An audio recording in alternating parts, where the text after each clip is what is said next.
Hi everyone, I'm Suyuk from Online Help Guide, and in this video I will show you how to save your passwords on iPhone.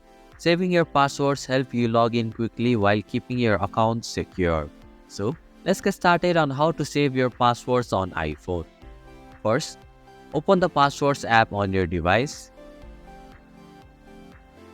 Enter your iPhone passcode to proceed. Tap on the plus icon at the bottom right corner.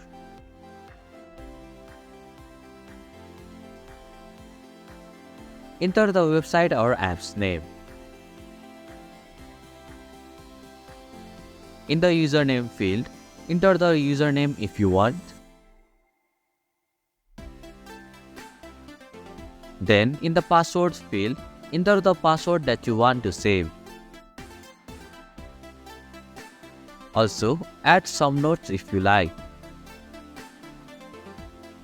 Once you are done, tap on the Save button from the top right corner and save the password. And this is how you can save your passwords on iPhone. Thank you for watching Online Help Guide. Hope this video was helpful. If it was, then hit the like button and comment down if you have any questions or feedback. Also, if you are new to our channel, please subscribe and hit the bell icon so that you won't miss our upcoming videos.